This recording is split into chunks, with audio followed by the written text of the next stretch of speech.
Muy buen día a todos.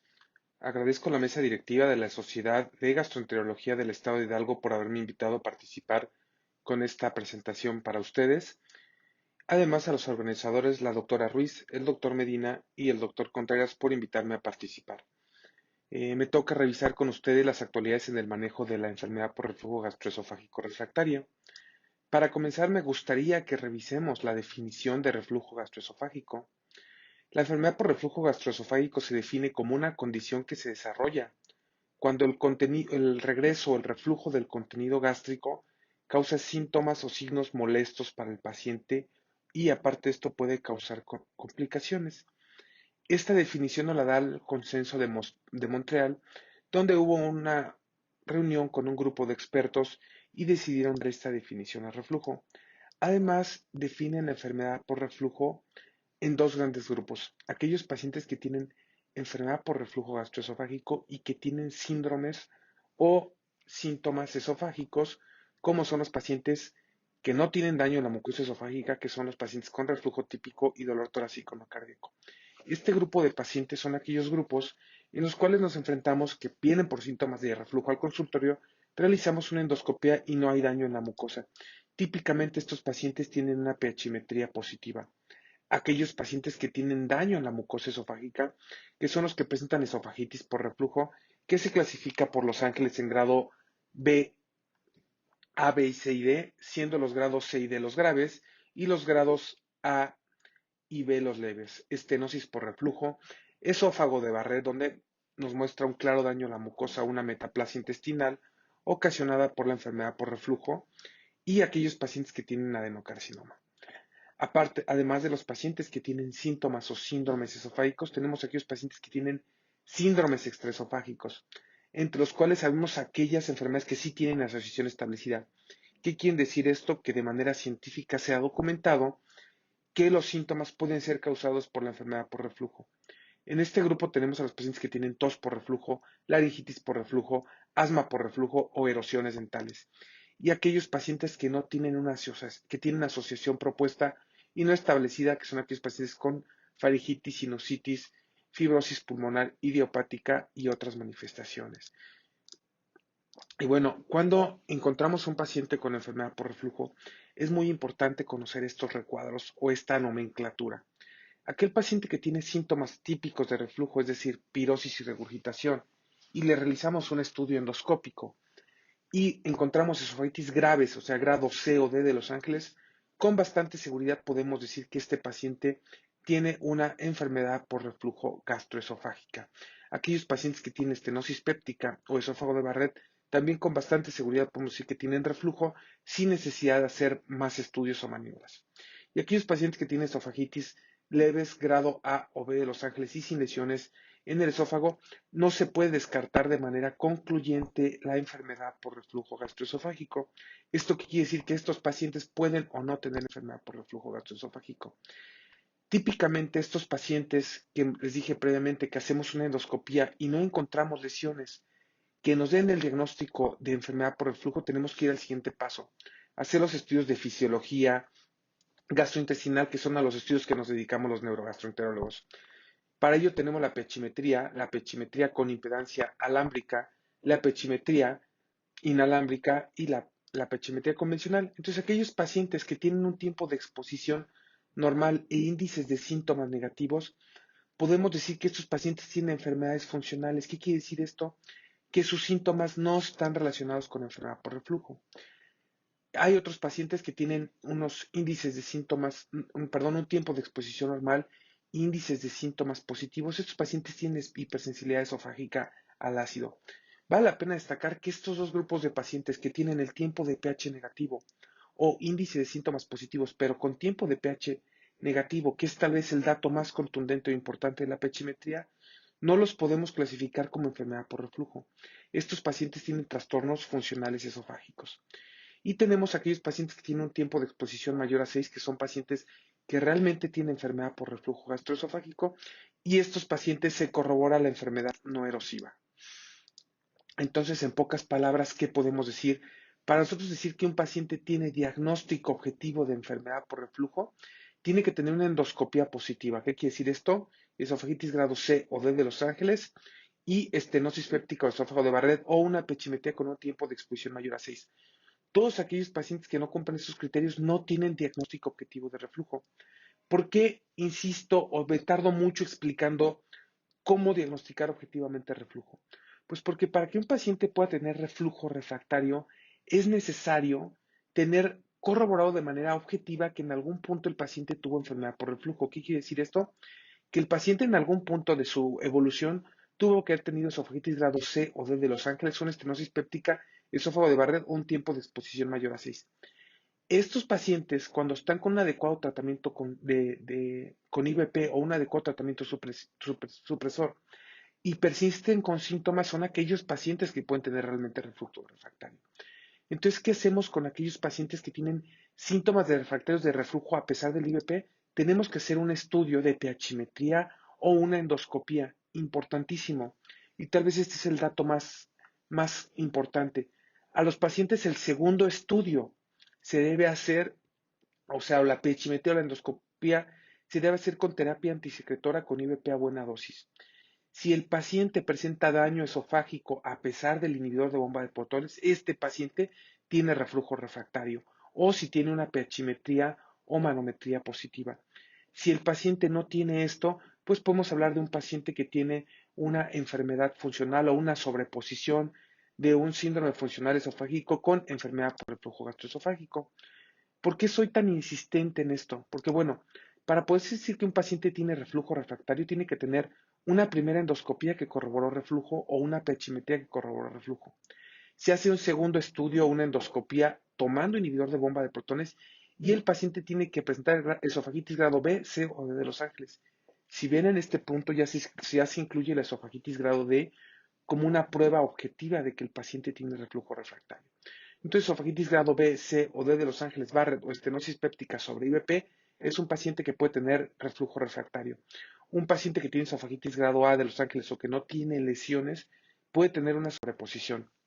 O aquel paciente que lo diagnosticamos primero con una pechimetría, la pechimetría fue positiva, pero persiste con síntomas y tiene que hacer una nueva pechimetría, pero esta vez con IBP. Si el paciente no tiene un tiempo de exposición anormal, el paciente tiene una sobreposición de una enfermedad funcional. Si el paciente tiene un tiempo de exposición anormal, definitivamente tiene reflujo refractario. Y no hay que olvidar esta importante gráfica o este importante gráfico que nos presenta la clasificación de Roma en 2006. Algunos pacientes con síntomas de pirosis y regurgitación, sus síntomas más que por exposición al ácido, se deben a hipersensibilidad esofágica. Estos pacientes no tienen reflujo refractario. Y como lo podemos ver en este estudio publicado en New England, donde tomaron 366 pacientes que tenían diagnóstico objetivo de reflujo de alguna manera y persistían con síntomas, se les dio IBP a todos y se repitieron los estudios. Y como pueden ver, solo 78 de 366 pacientes presentaron realmente una enfermedad por reflujo refractario. Entonces es importante ver esta gráfica, porque ya que la mayoría de los pacientes que tienen síntomas a pesar del IBP no van a ser reflujo refractario. Entonces es importante tener esto en mente. Todo paciente que tiene reflujo refractario ingiere IBP. Aquellos pacientes que en ningún momento tenemos el diagnóstico objetivo, no podemos decir que tienen síntomas de reflujo o reflujo porque pues, realmente nunca tuvieron un estudio positivo. Aquellos pacientes que realmente tienen un estudio positivo en algún punto y persisten con síntomas refractarios son aquellos que pueden tener reflujo. Entonces tenemos esta gráfica donde les resumo todo lo previo, donde pues podemos ver que los pacientes que realmente tienen reflujo refractario son aquellos que persisten con objetividad de reflujo a pesar de un tratamiento. Ahora vamos a revisar el tratamiento. Bueno, el tratamiento de reflujo refractario es complejo ya que no hay muchos estudios en este grupo de pacientes. Como pueden ver, aquellos estudios que han identificado bien el grupo de pacientes con reflujo refractario son pocos y les mostraré los dos principales que hay. Pero mientras tanto les hablaré de qué podemos hacer con aquellos pacientes que tienen síntomas de reflujo. Es muy común que el paciente llegue al consultorio creyendo que es a causa de la dieta su persistencia de síntomas. Y como podemos ver en este metaanálisis, donde se revisan sobre todo aquellos alimentos que se han asociado con reflujo, ninguno de ellos tiene una buena evidencia para creer que son la causa del reflujo. Es por eso que las medidas dietéticas en pacientes con reflujo regularmente no son suficientes y no se recomiendan inclusive en las guías de manejo clínico. La pérdida de peso es una maniobra que sí es bastante útil y lo podemos ver con evidencia científica. De este lado les muestro aquellos pacientes que tienen mayor IMC, tienen mayor OR o mayor riesgo de presentar enfermedad por reflujo. Y como podemos ver en esta regresión logística del lado derecho, la disminución de peso se ha asociado con una disminución de los síntomas de reflujo. Es por eso que decimos que aquellos pacientes con sobrepeso se benefician de pérdida de peso para el tratamiento de los síntomas refractarios de reflujo. Las medidas nocturnas. ¿A qué se refieren las medidas nocturnas? La elevación de la cabecera y evitar alimentos antes de acostarse. Como podemos ver con evidencia científica, ambas maniobras son útiles y podemos ver cómo aquí, al día 7 de elevación de la cabecera, de manera significativa baja el reflujo en supino y en esta gráfica de al lado podemos ver que los síntomas mejoran también en los pacientes con supino.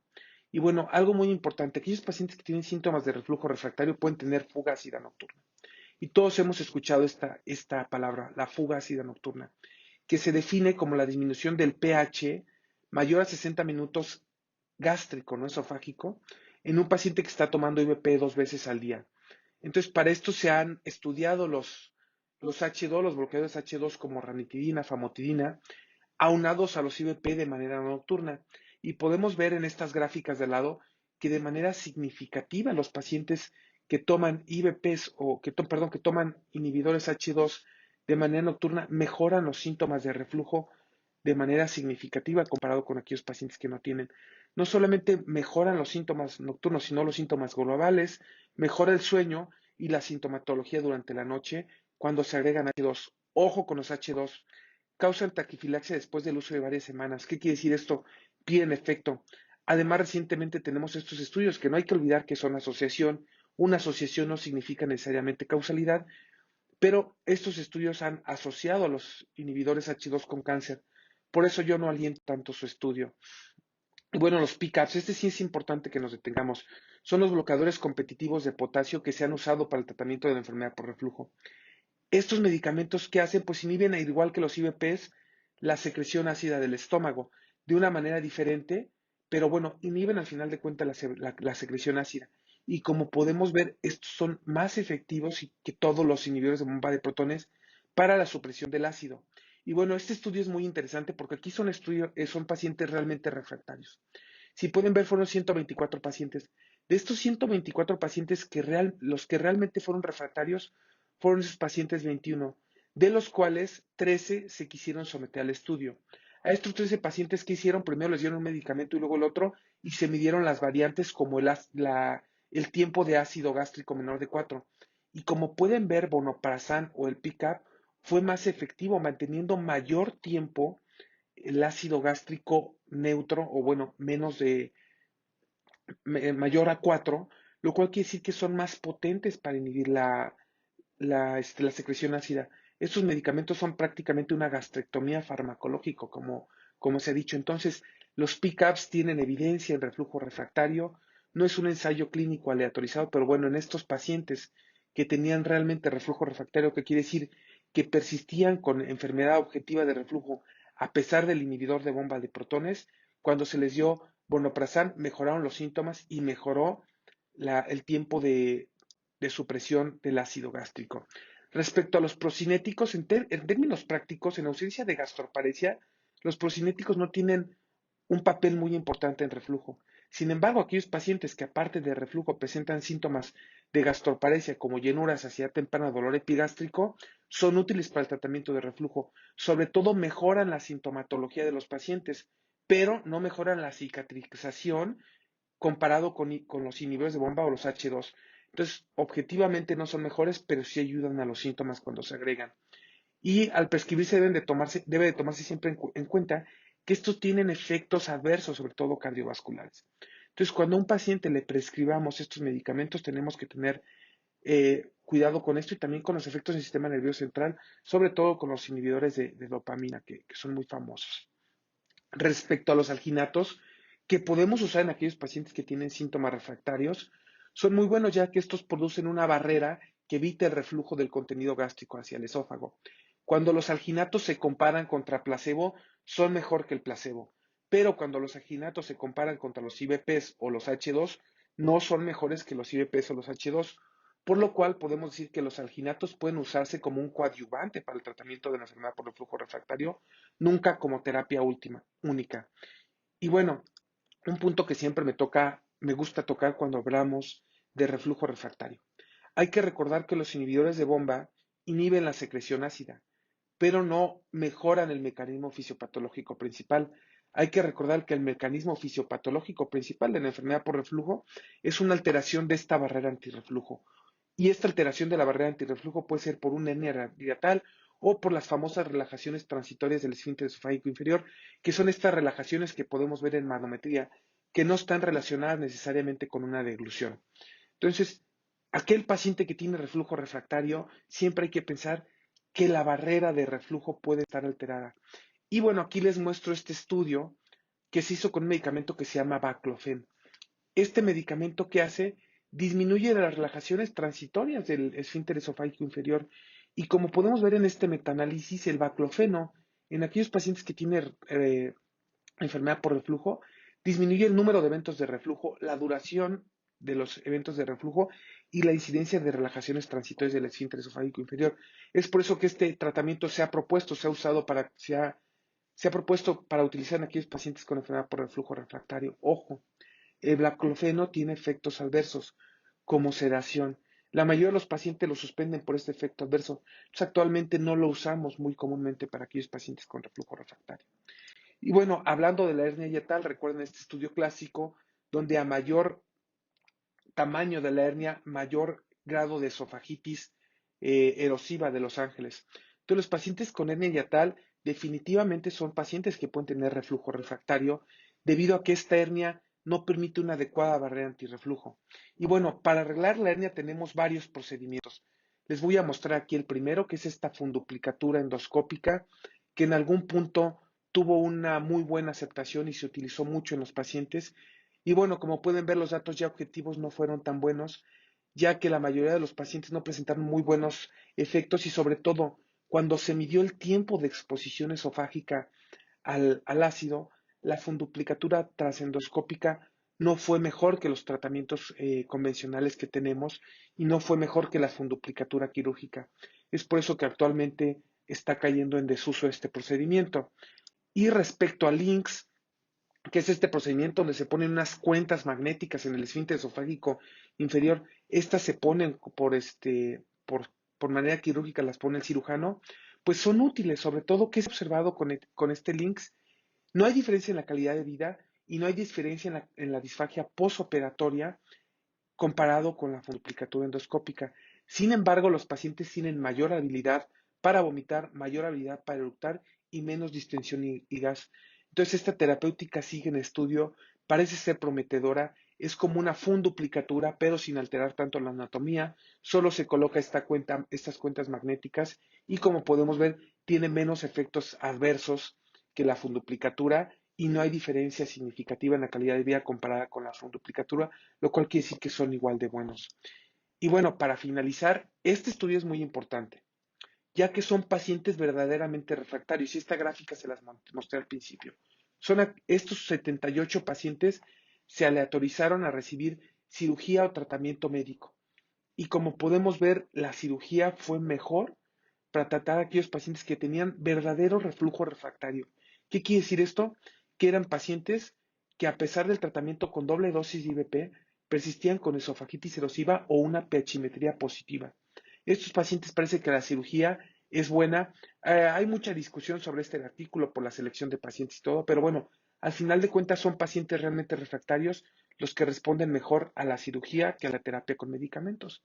Y bueno, no hay que olvidar a aquellos pacientes con obesidad mórbida, la cirugía antirreflujo de elección es el bypass gástrico, ya que esto ayuda a que los pacientes pierdan peso y también mejora los síntomas de reflujo.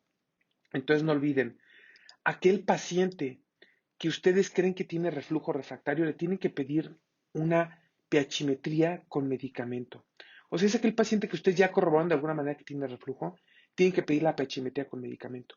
Si la pHimetría con medicamento es realmente positiva, pues realmente es un ERG refractario. Nunca olvidar esta gráfica. Hay pacientes que sus síntomas son por hipersensibilidad más que por reflujo. Y no olvidar que hay diagnósticos diferenciales. Muchos pacientes con reflujo refractario Nos topamos en la clínica con que tienen eructos supragástricos, rumiación, síndrome de vómito, síndromes motores esofágicos como acalasias, enfermedades cardiopulmonares y enfermedades laringeas. En conclusión, los síntomas como de reflujo sin diagnóstico objetivo que no responden al nivel de bomba de protones no es lo mismo que enfermedad refractaria. ¿Qué quiere decir esto? Aquel paciente que llega a su consultorio, le dan IBP y no responde, no significa que sea refractario. Hay que estudiarlo primero para ver si realmente tiene enfermedad por reflujo.